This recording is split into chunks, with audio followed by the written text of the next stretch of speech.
G'day. Well, Caulfield and Rosehill tomorrow, and geez, how many favourites? It could be a very, very good multi-day, or it could be a very bad multi-day for a lot of punters tomorrow.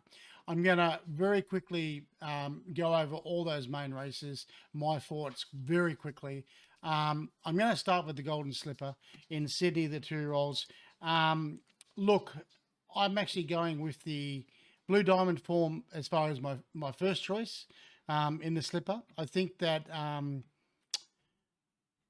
think Streisand, who won the Blue Diamond, I think that she's got the speed to get a good position here from the gate. As long as she's in the first 4 to 6 runners, I think she can win the slipper, the Blue Diamond slipper double, which I don't know when it's been done, if it ever has been done, but I'm putting Streisand number 12 in the slipper. That's race 8 at Rosehill on top. Stretton Ruler was beaten by Paradoxium last start, but I think Stretton Ruler is a better horse overall. Paradoxium just had it all the breaks and was able to get still a march, and Stretton Ruler was too far back. So I'm putting Stretton Ruler in for second, double figure odds. I'm putting Guest House, who had a bit of bad luck, blocked for a run in the Blue Diamond, in for third, and I'm putting Paradoxium in for fourth because, look, there's no doubt that win last up was very good. So looking at race 8 at Rosehill, the Golden Slipper, number 12, Streisand on top. Number 6, Stretton Ruler for second. 3, Guest House for third. And number 5, Paradoxium in for fourth. Now, I'm going to, actually, I'll stay with Rosehill. Race 6, the Rosehill Guineas. It's a 2-horse war. Observer, Autumn Boy. Autumn Boy won the Caulfield Guineas back in October. His favourite here. Probably part of that is off the back of J-Mac riding.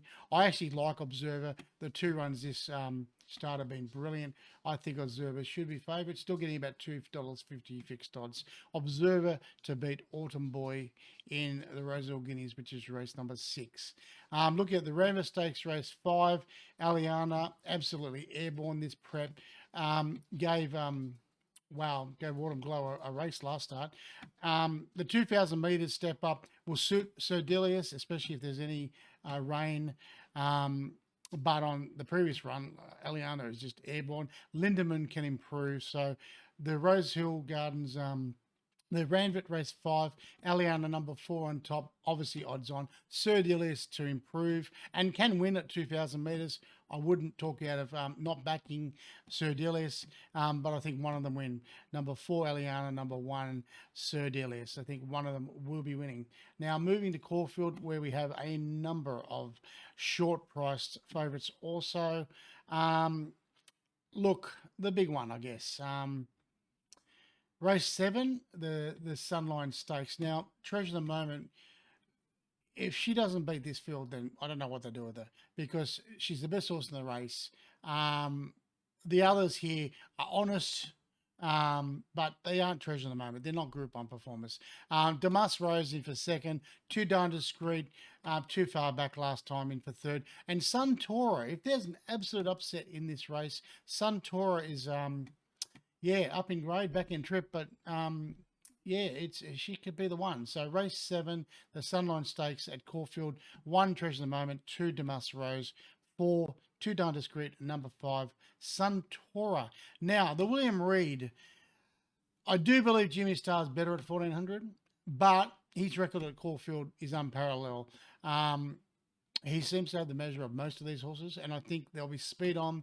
Jigsaw airborne on a 7-day backup. I think Jigsaw will set a good tempo, and I think Tropicus will also be up there. So I think there'll be plenty of speed on, and the only fault I have with Jimmy Star is Barrier 1.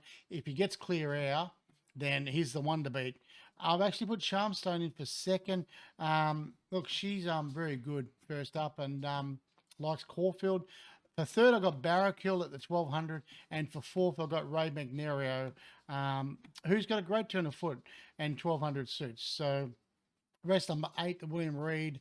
Jimmy Star on top, another one short. Charmstone in for second, Barrakill third, Ray McNario in for fourth. Now, the Alistair Clark Stakes. Now, if Planet Red doesn't win this, then he's just not going to win a race. He's had to run behind Observer the past 2 starts, but the rest of this field don't have this sort of class. So race 9, number 1, Planet Red, won't be any fancy odds, but should be winning, you would think, in a perfect world. Now, race number 6, set weights and penalties for 3-year-old fillies. Point Barrow will start favoured after stepping back from Group 1. There's no doubt she's a good filly. I actually like Ferrivia first up. I think she's a talented filly. I think she'll get a better run than Point Barrow, who gets back, and double figure odds almost pretty much. So I'm going with an upset race 6, number 1 Ferrivia. And I think number 12, this Bassett Babe, lightly raced, very quick, will be right on the speed and going to give them something to catch. Put Point Barrow in for 3rd. Fundamental Nature in for 4th. So race 6 at Caulfield, number 1 Ferrivia on top. Now race 5, there's only 2 chances in my eyes. Verdo, King Zephyr. Verdo is in exceptional form. King Zephyr might actually be a better horse, but from the map and the fact he gets back, I think King Zephyr will probably be better over slightly further. So race 5, I put Verdo on for top. Number 8, King Zephyr in for 2nd. Wouldn't surprise me if King Zephyr does win, though.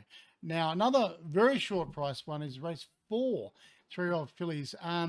Get a good feeling. Another one, 2 chances. Get a good feeling. Strictly Business. Get a good feeling. Has stepped up and tripped very quickly here, but yeah, the mile's not going to worry her. Strictly Business is the only one that could possibly beat Get a Good Feeling. Maybe take Strictly Business for top 2 or top 3 if you don't want to take the short odds on Get a Good Feeling. But yeah, race 4, number 2, Get a Good Feeling to be number 1, Strictly Business.